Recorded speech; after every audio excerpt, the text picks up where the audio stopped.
Hello, everybody. Our latest podcast is with Tony Fitzgerald, who's a local city councillor, but he's from NorthWest Cork City, Knocknaheeny, Hollyhill, where we're from, and he's been a stalwart in the community for a very long time and has brought a lot to the community in terms of services that myself and Timmy would have access down through the years. Yeah, and please like and subscribe on the YouTube video if you can, please, if you've enjoyed it. And if you want to support myself and James and the Two Norries podcast, please subscribe to our Patreon. And if you can donate the price of a cup of coffee on a monthly basis, we'd be very grateful.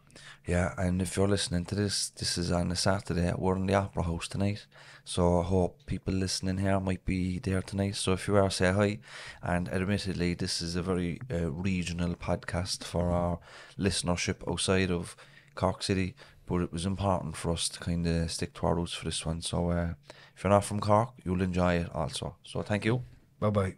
Before we get into it there, we just want to remind people that we're supported through Danny Donovan at quickminutes.com. Yeah, Danny's a very good friend of both myself and James. He comes from the north side as well, and he grew up locally, and you know, he's been a massive supporter of the podcast and both myself and James since we actually began. And you know, he has his own company called Quick Minutes now, and quickminutes.com is a meeting management application for semi-formal and formal meetings. And look, if you want to know more about that, quickminutes.com, and supporting Danny's supporting us. So if you're interested in that, check them out and enjoy the rest of the podcast. Hello, everybody. Welcome back to the Two Norries podcast. I'm your host, James, and I'm joined as always by my good friend Timmy Long. Hi, everyone. Three Norries today. Councillor Tony Fitzgerald. How's the farm? Very good, lads. Great to be here. Stalwart to the community in NorthWest Cork City. Oh, I don't know. It's where my heart is, really. But very proud of it. Very proud of living on Harbourview Road for the last 45 years. Great people. I just love it. I love it. And you're from the north side all your life? Yeah, well, I suppose my father was from Turner's Cross. Worked in a place called Murphy's Evergreen Baking Company on Evergreen Road. And my mother was from Fairhill, a place called Washbrew Lane. Where's that in Fairhill? It's now called Glenavannig. Oh, yeah. Which is down at the end of the foot of Fairhill. Yeah. So there was a little well there called Washbrew Lane. Actually, when we went to school, we used to go up there and drink the water from there. Oh, yeah. There was another well up in Water Lane, out Redemption Road. Water Lane, I know well, yeah. And from Farm Forest. That's right. And they met many years ago and got married in 1958. And I suppose being close to the factory, our first home was in Douglas Street. We lived there up over at Chipper, Bernie Reardon's Chipper, very famous place in Douglas Street. And we just had a very small flat with a toilet 3 stories up. Four of us were born there. And then we moved up to Cushy Place, which in the first few years of Cushy Place was in the Blackpool parish. Yeah. And then there was a change, I think, and then we were in the Farnree parish, and Tomas, my youngest brother, was christened in Farnree Church. So we lived there for a good couple of years. I read a book, I don't know, was it a book or something I read? It was around people from that area, around Spangle Hill, Lower Spangle Hill and that. And them always saying, like, we always were Blackpool people. Yeah. And not Farnree people, even though technically it's Farnree, but it's down the end of the hill for people that aren't familiar. North side of Cork City is all hills. Yeah. And there's a big difference between the top of Farnree and the bottom of Farnree, but where you go up is nearer the bottom. Yeah, well, I actually learned during my term as Lord Mayor the kind of history of where people came from and how they travelled, moved up in the housing estate. So if you came from around, we say, by the river, anywhere along the river, you probably moved up from Blackpool, up to Farnree, up to Parklands. Yeah. Or if you came, or you might have been around the marsh, that you went up to kind of Cattle Market Street and up to Grana Braher and maybe further up to Knocknaheeny or whatever. And the same on the south side. So if you lived on Sullivan's Quay, you actually went, you might have lived there, went out to Greenmount, went out to Toker, or went from Sullivan's Quay to Turner's Cross to Ballyphehane, and then further out to Bishopstown. Like it's amazing the journey that people took in terms of the housing estates all starting around the marsh. And then where obviously the Cork name comes from, Corkig. That's right. You know, so there's a pattern there of people. So yeah, we moved. We lived in Cushy Place, but I spent a lot of time on Fairhill in my grandparents' house because they moved up from Fairhill up to Knocknaheeny Avenue across the road from Scully's to go on school, and like we went to St Vincent's School and then went to the Mon, we used to run up Fairhill, up to the grandparents' house, have a bit of lunch, a bowl of soup or something, and run back down and be back into school. And then we got a new house in Knocknaheeny in the early 70s. And you must have had some calf muscles running up all the mills. Well, at that time I wouldn't do it. No, not a hope in hell. But I suppose you were on the time frame. Yeah. But we used to. A lot of the lads from Knocknaheeny actually in Granabraher. I mean, we used to run up Sun Valley Drive. Yeah. Run up, we'd win first into Murphy's and have a Chester. Yeah. Donkey's Goat, they called it, yeah. And then, my favourite cake, and then we'd run up Sun Valley Drive, and Pierce Toomey there now. The Toomey's in the Cold Game was a good friend of mine. Pierce, I think he's a teacher in Wexford, the Department of Education or somewhere. But we used to run up Anthony Lynch and Tommy Lynch's son in Knocknaheeny Avenue, Christy Manny. Mark Carroll, they were all younger than us, of course. Yeah. But we would all run up Sun Valley Drive, throw in our books, have something to eat, change the books. The lads would come back down and we'd run back down to school again. Yes. There was no driving. You weren't waiting for the car to pull up with your mum or dad. Absolutely. That's what Dad was good. If Dad came along and he was going home, we'd love to see the van coming, and he'd pick us up. But they were happy days. They were great. They were tough days, but they were happy days. Do you know the house in Hollyhill by the church? Your home. Yeah. Is that where you went in the 70s? No, that was my mother, who will be 19 next May, lives in number 7 Harbourview Road. Oh yeah. Number 7. So as you turn the corner off Baker's Road, just turn left on the first houses of Knocknaheeny. Yeah, number 1 to 6 had an electrical fault when the houses were built first, and then number 7 to 67 were the first houses that were given out, and over time, we could see all the people coming in with their furniture. But just across the road, then where Georgina lives, my wife, there was 11 of them, the Healy's. Yeah. And they're the 4 houses on the corner. The 4 houses there, the barber shop, Paul Manny, as it there now. There were 4 houses here, and they were, if you look up their address, it's 1, 3, 5 and 7 is Knocknaheeny Avenue. But they were connected to Ascension Heights, so they're actually in the Granabraher parish. So when you turn the corner of Baker's Road, the first 4 houses on your right are technically in Granabraher. Go away with that. And then if you went up the hill on the left hand side, Knocknaheeny Avenue then starts up there, but they're not now. It was then number 2, 4, 6, 8, 10, all the way up to the top of Kilmore Road. Yeah. So met Georgina there, and many happy memories with all the Healys, the lads, 11 of them there. Great crew, so very happy, and we got married, and then we there was a lot of over time then the parish built up more.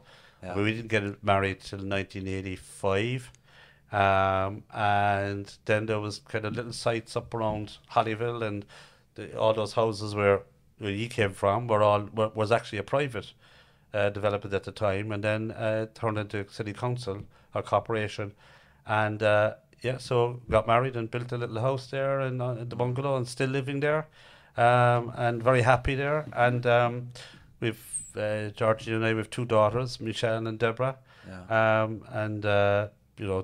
Michelle is teaching in St Vincent's Convent, and Deborah is studying at the moment. She's married to another Knocknaheeny man, James White, and we have a fantastic grandson Owen, who is really the centre of our lives. He'll be 3 next August. So hi to all the Fitzgeralds and related people and the Healys. He's keeping you on your toes, I'd say. He is a magic. He's learning country roads at the minute, my son. The year was burnt off by the end of it. But we're not going to dwell on the negativity now, but there's a reputation coming from Knocknaheeny and Hollyhill. Can you remember the origin of that, or was it always a north side thing and it just was extended into Knocknaheeny Hollyhill when that was built? Was the reputation there in Churchfield, Gran and Farnry before it? Well, I suppose when we came to live in Knocknaheeny, there was only about 6 or 7 of us who were teenagers running around the place. Yeah. In fact, when you drive up Harborview Road now, you see the vacant site where the regeneration is on. That's right. I actually saw that a greenfield site before. Yeah, this yeah, is my second time seeing those houses, because we used to play there, and the corporation hut was on the right hand side. And I remember something happening. There was maybe a theft in the hut belonging to the council. You know, different sinks and stuff. Yeah. And on the newspapers was youths in Knocknaheeny ransack. You know, the hut. And there was only 5 or 6 of us there, and we hadn't touched it. We hadn't touched it. So that has always been something that I get annoyed about. Yeah. I really get annoyed about. I get passionate about. Yeah. And it's something that I've had long conversations about it in terms of labelling communities like disadvantaged, socially excluded, marginalised. We need to stop that, really. Yeah. We need to stop that. Like, it's not fair. And there are so many positive things. But I have always said, right throughout my community career and through my political career, is that every community has challenges, and we had a lot of challenges. But at the heart of that, we have and still have fantastic people. But we've never gone without saying, yes, we had challenges, and but we've done so many things to help young people and to help parents. And I think one of them has been the youth centre in the shopping centre, We the People, Niche, you know, the family centre, all of that, you know, have done, like, there's been really great community spirit consistently down through the years, starting with the people who moved in there first. And it's interesting, you know, like that, the people who moved into Knocknaheeny at the start, they were all in their 40s.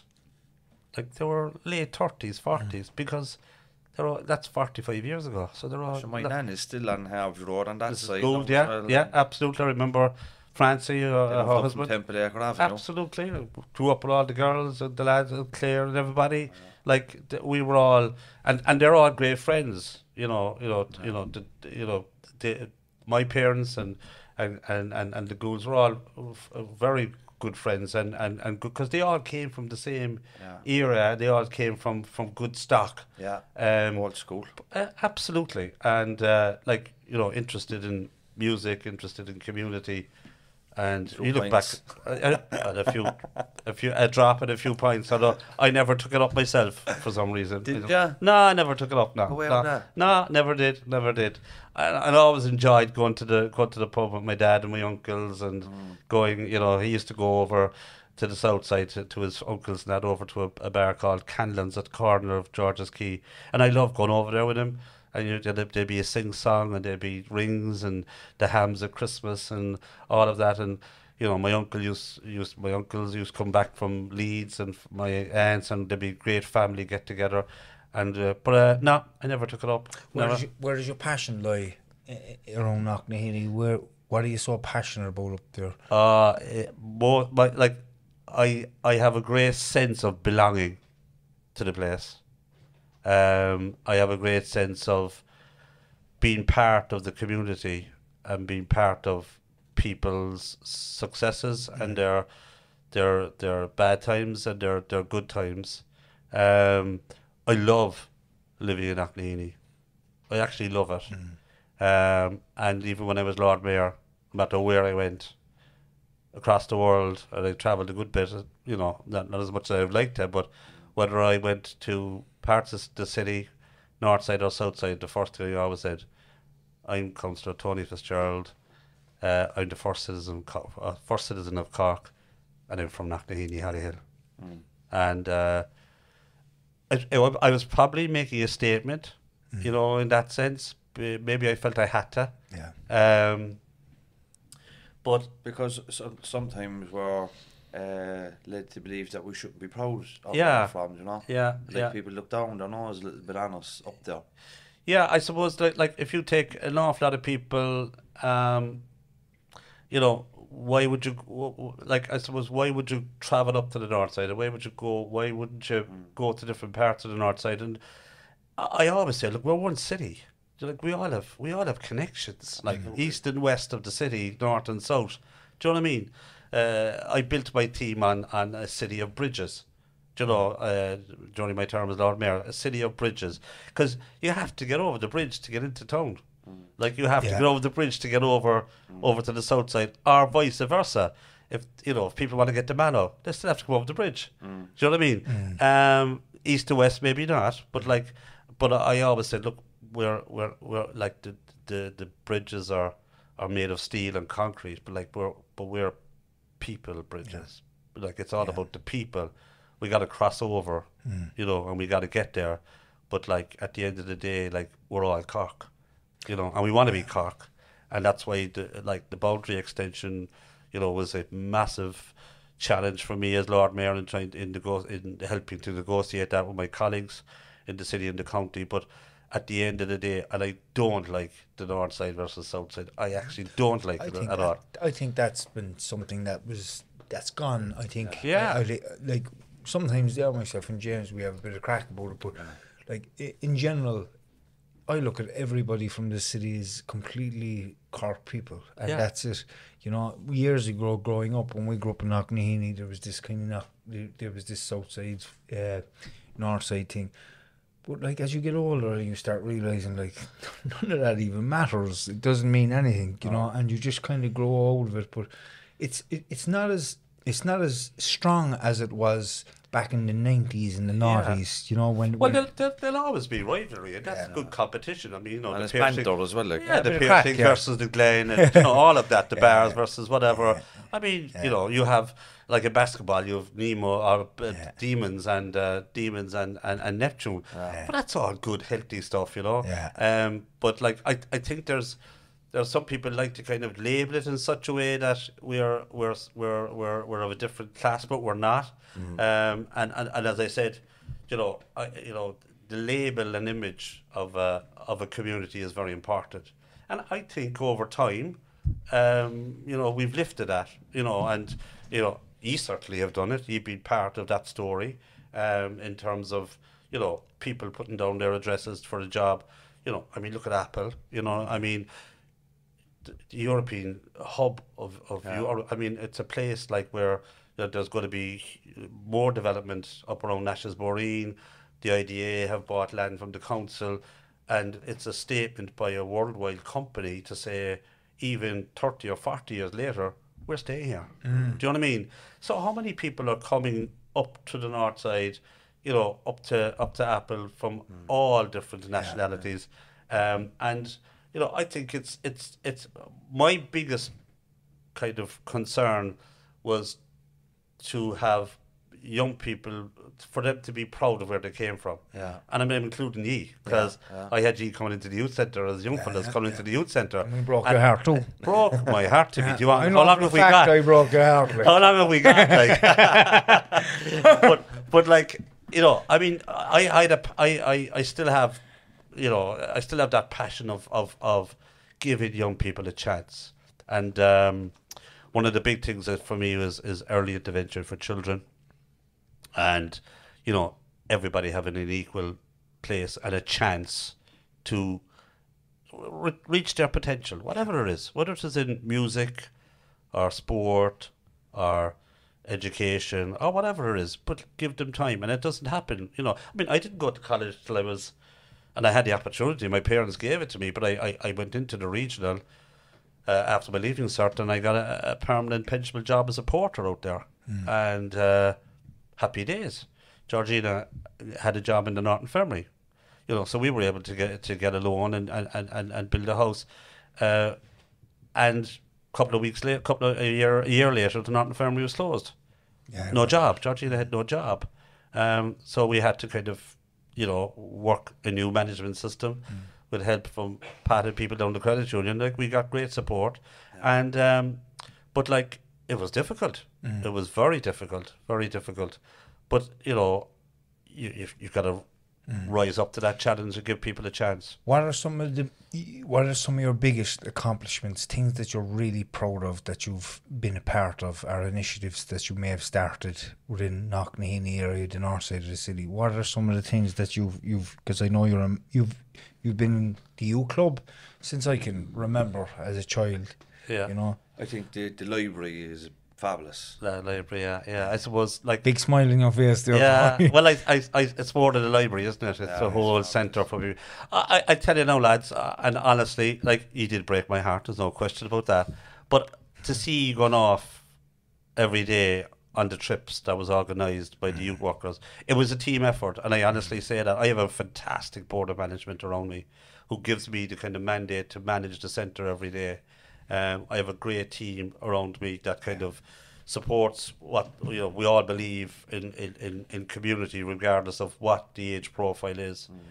We've got a great team of staff there, a fantastic team of staff, mostly on community employment, and what they did during COVID. They were just incredible. Well, I give you a small story just around what you're saying about the trips. Yeah. As a young child, I remember going down to what was the name of the place? Garryvore somewhere. No, Garryvore, yeah.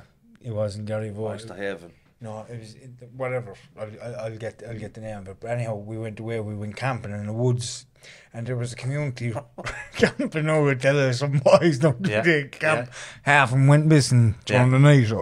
There were homemade tents in the forest. I can imagine. Half of them, but the youth worker that was with us made sure I was in the tent with him, so I couldn't escape.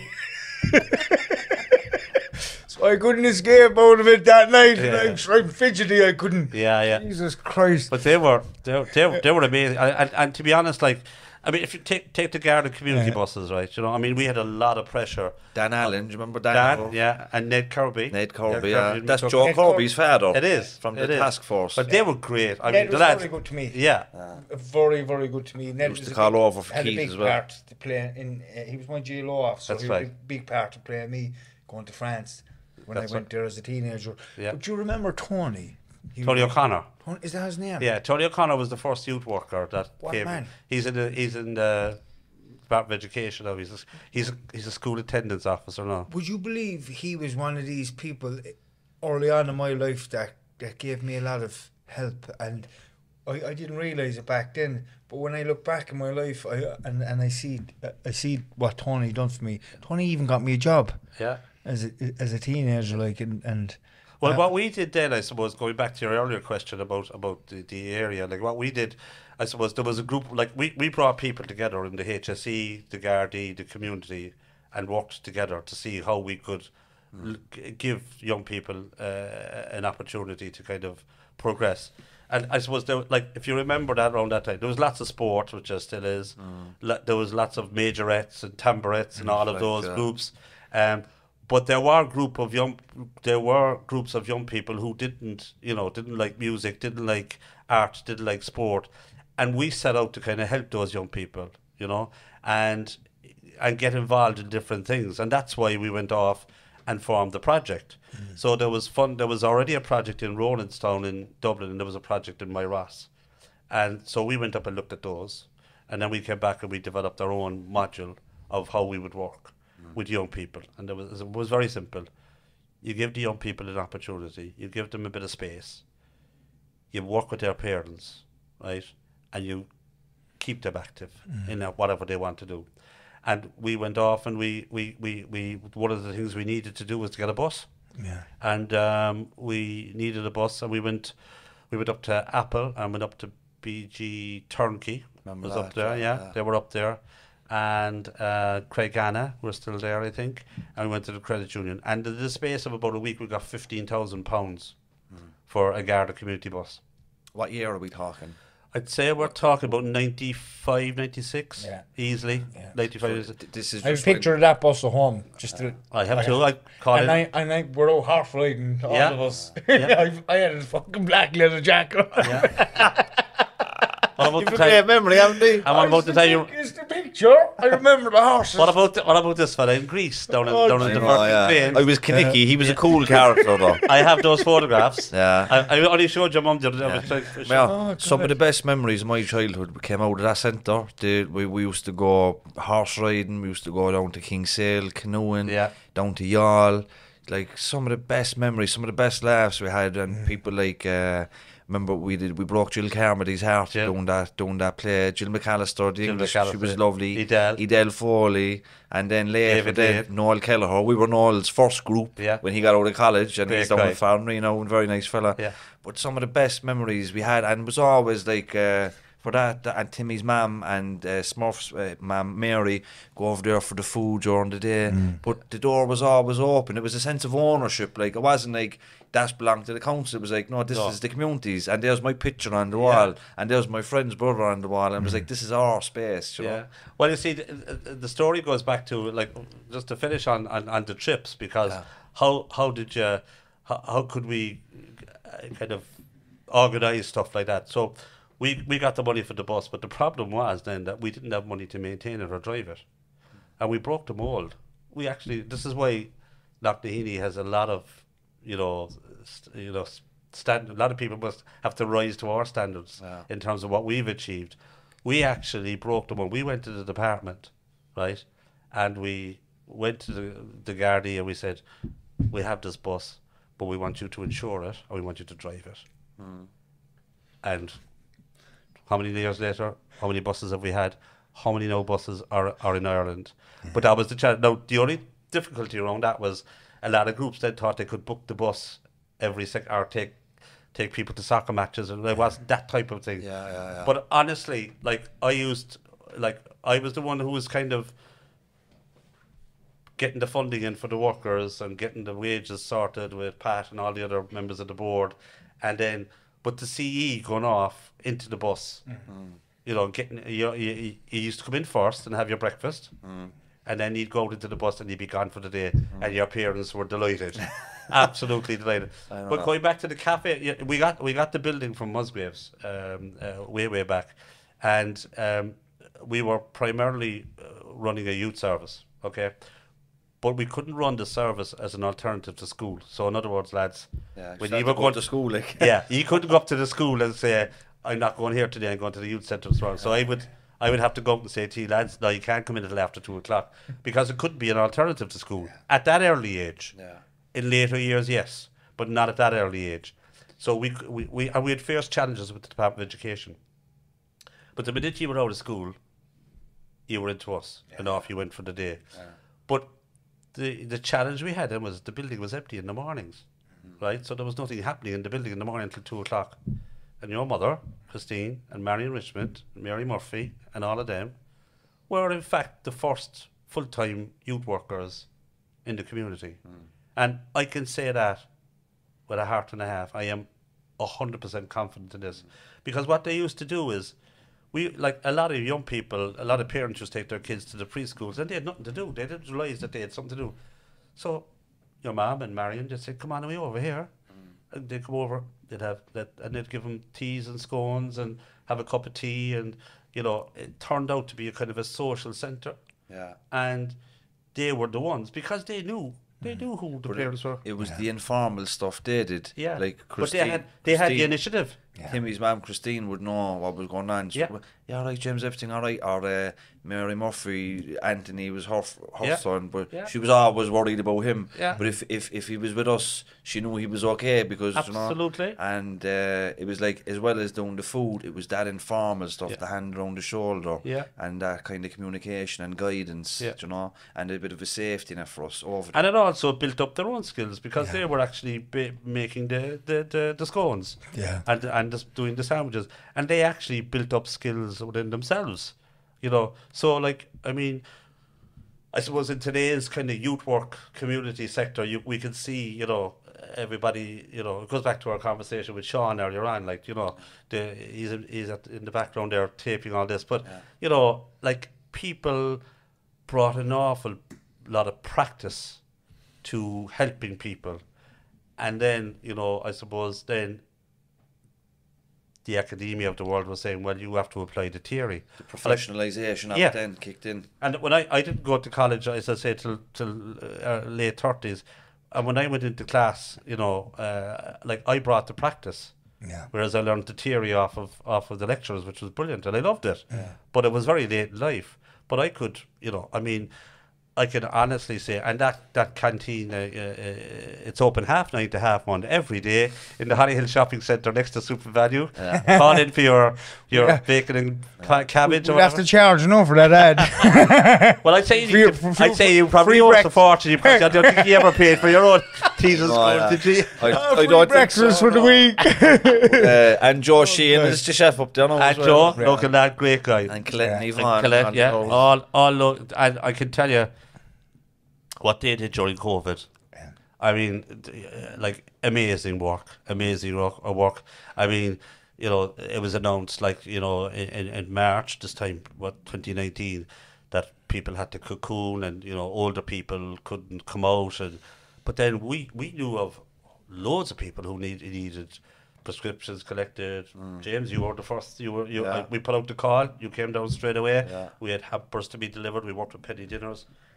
They were out every single day in the cold face, delivering, and the staff and the senior citizens. They were just amazing. I ended up getting Shanghaied up to Joe Kirby and, you know, with the social inclusion crew there, looking after the homeless people. Well, I suppose that was again adapting. Like everybody had to apply. What my skill set was. Yeah. And you go where you can be more beneficial. Yeah. And that was where I was the most beneficial. Yeah.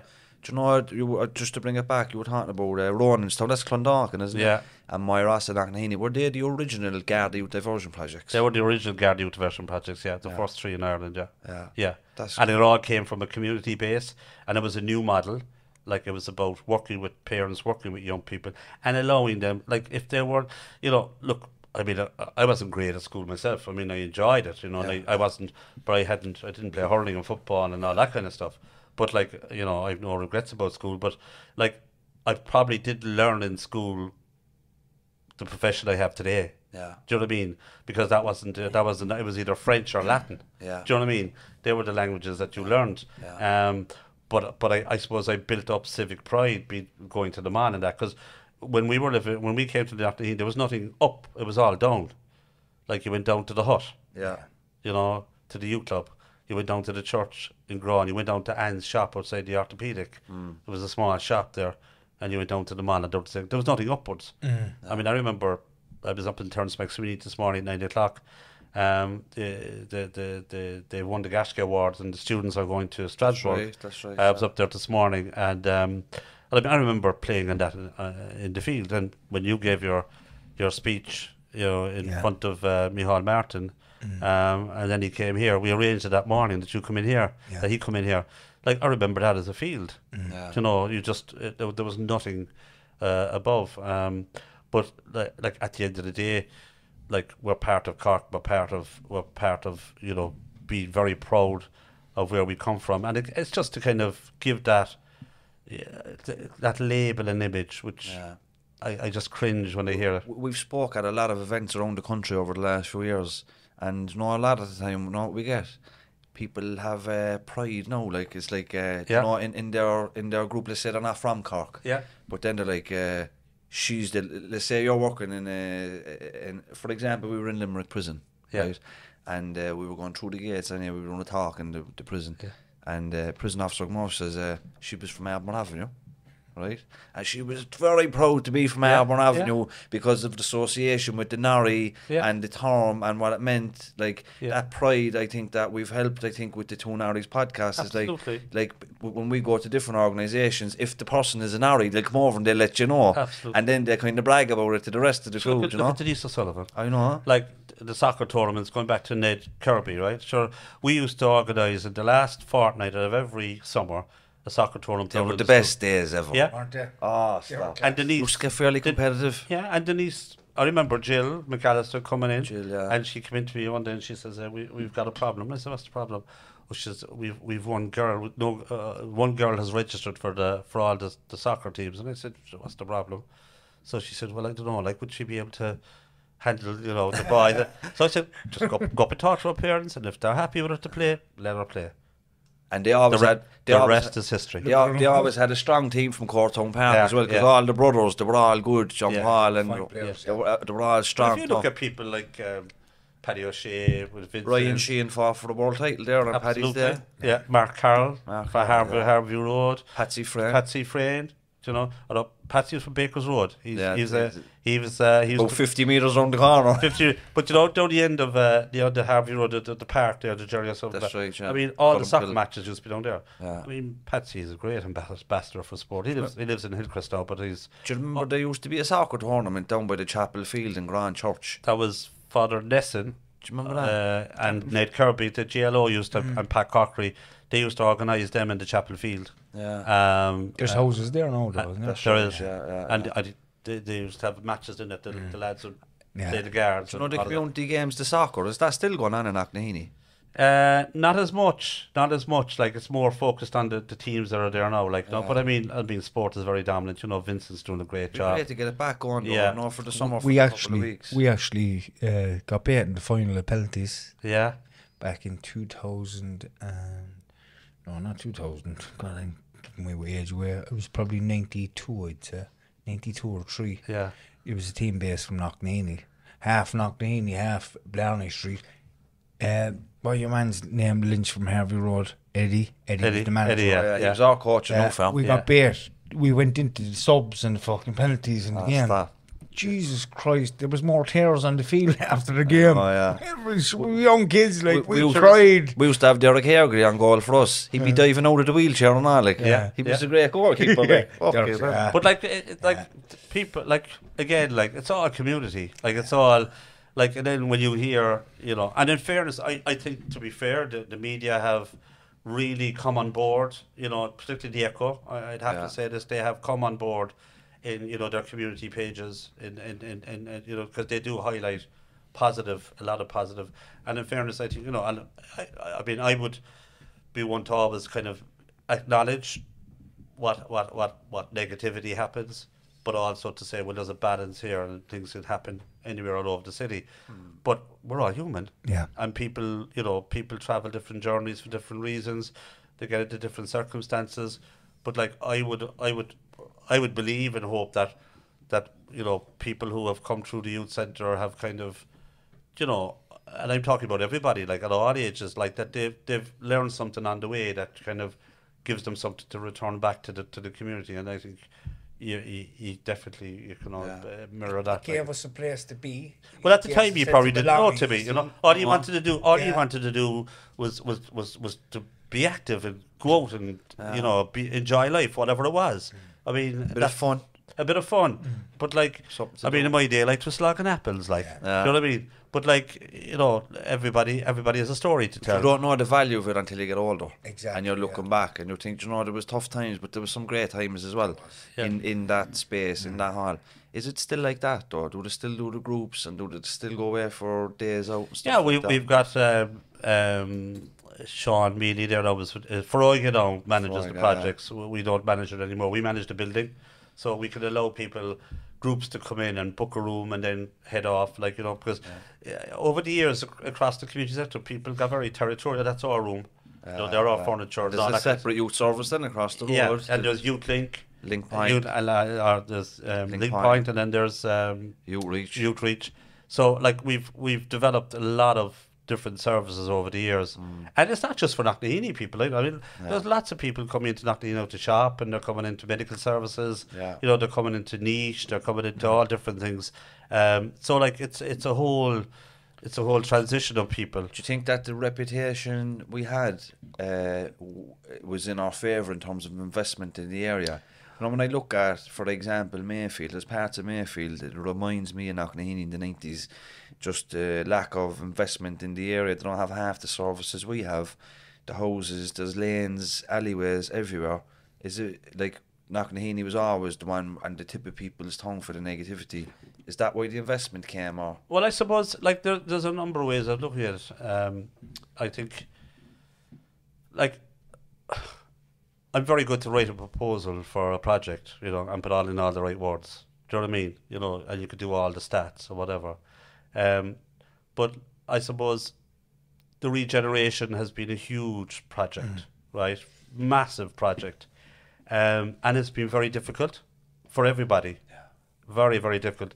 To ask a group of people in a block of houses to say, your house needs to be demolished because it wasn't made to the best of standards, and like your health and well-being and all of that. But we're gonna move you, and then there's a whole anxiety around when is it going to happen? When is it going to happen? And then when it does come, am I going to go to the right place?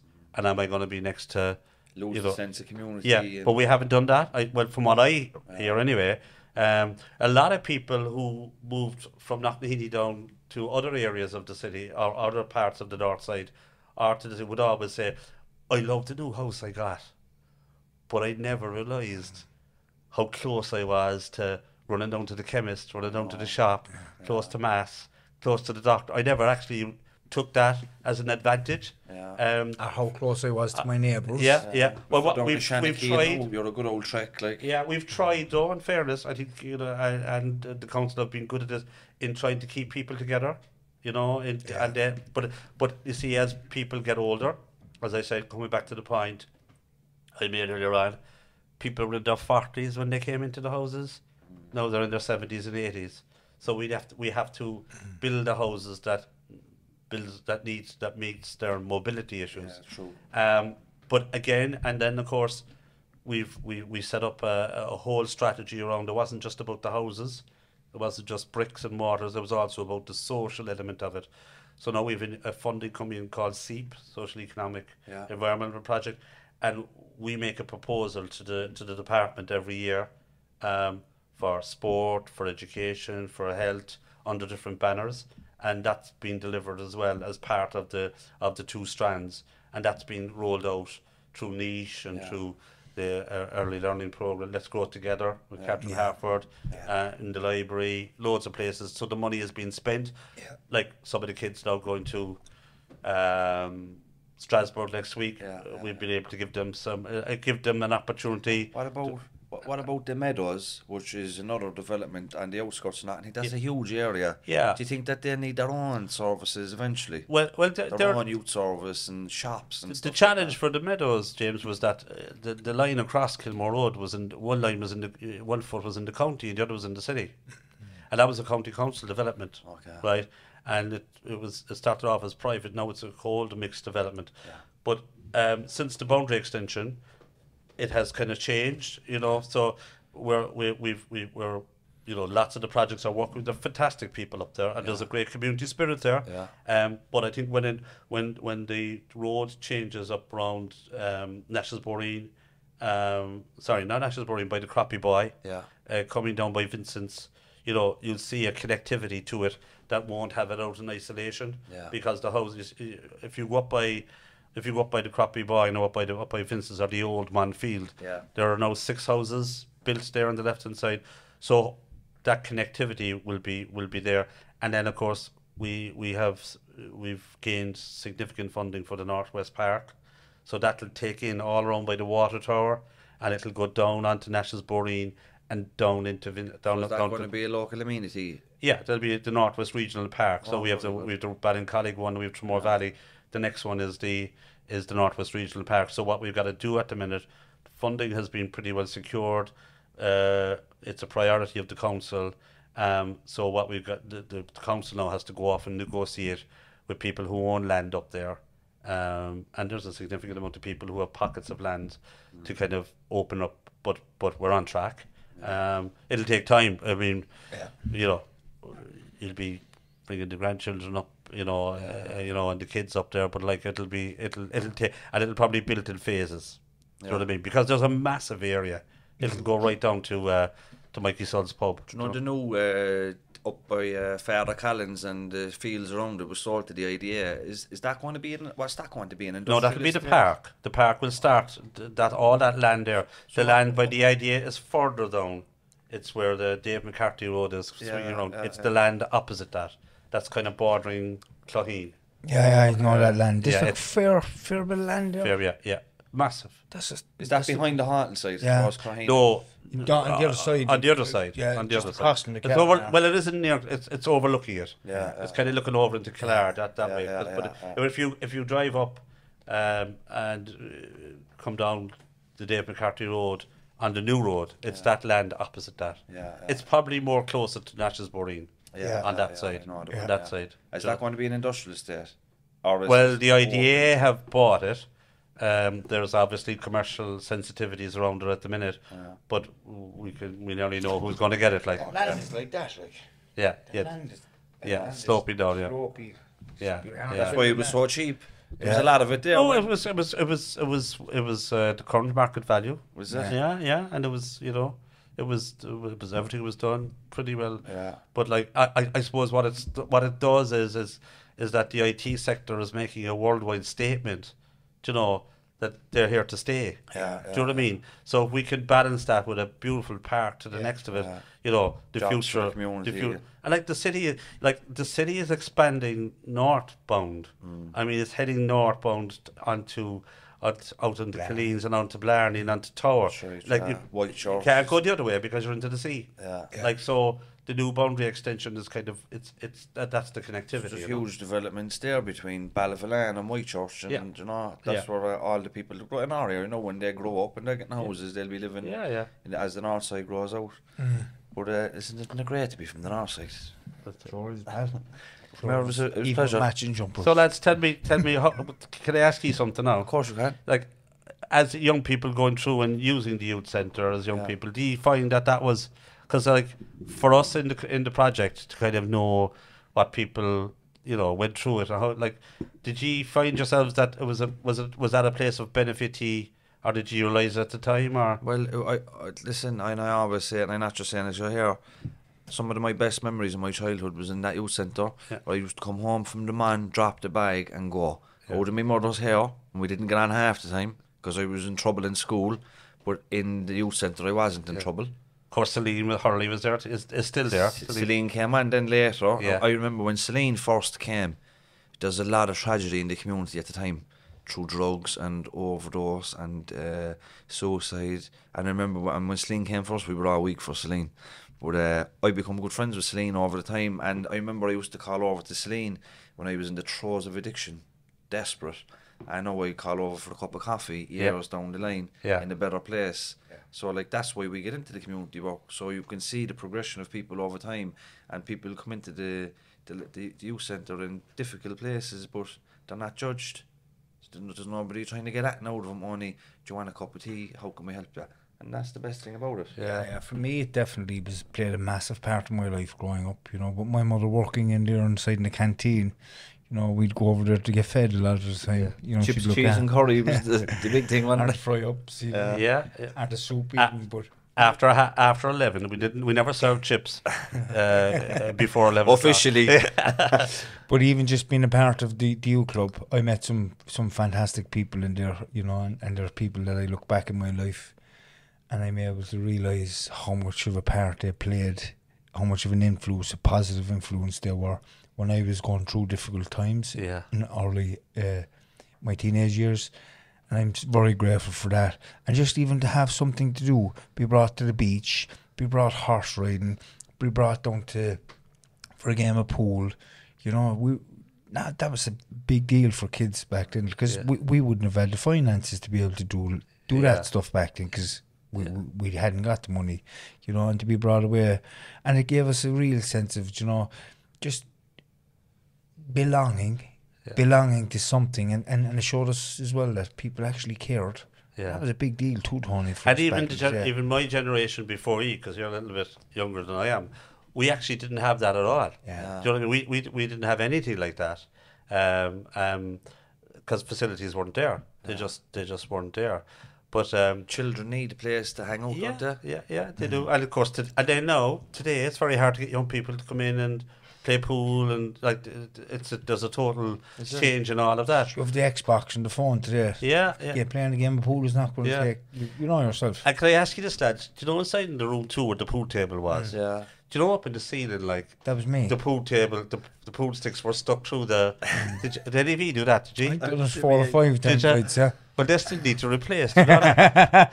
if you're calling in, like, come in and have a look at the ceiling. Like, I'd have to get the big ladders for them ones. They're big Do ceilings. you know that room, and do you know the office where the lads used to be? Yeah. Well, do you know the room next to that? Yeah. John O'Mahony and them. John, yeah. I used to, like, you know, when you're a child, like, you were thinking, like, that's where all the innocent, quiet. Yeah, you know, yeah. it was a different youth service, wasn't it? Well, one was an educational project. Was that You what see, it was? I suppose before we finished, I suppose my key message is prevention. Yeah. Whatever I've done, like I'm privileged that my profession is my hobby. You know what I mean? I've been involved in community down through the years, but you can't, if you spread yourself too much, right, in trying to meet the needs of the community, it's very, very difficult. We focus primarily on prevention, and then the interventions and the rehabilitation and all that came. You know, we passed that on to somebody else. Yeah. We totally focused on early intervention and prevention. And prevention is a very hard model to sell. Very, very hard model to sell.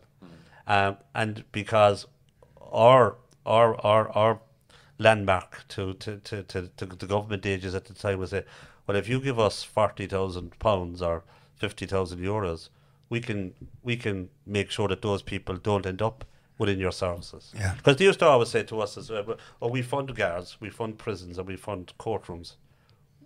And it's not about me, because there was a team here, like, and again, the uniqueness of the Gardaí, the council, the HSE, and the Gardaí all sitting around in one room. That rarely happened before the 90s, rarely happened, because the guards were seeing somebody out there. And the HSE were somewhere else. Whereas we brought all them together, and then when we sat around the table, we respected each other for what we were, what you brought to the table. And so in community development, that was a huge model to channel. And then when you have it, prevention. Yeah. Prevention was the one. Work with the parents.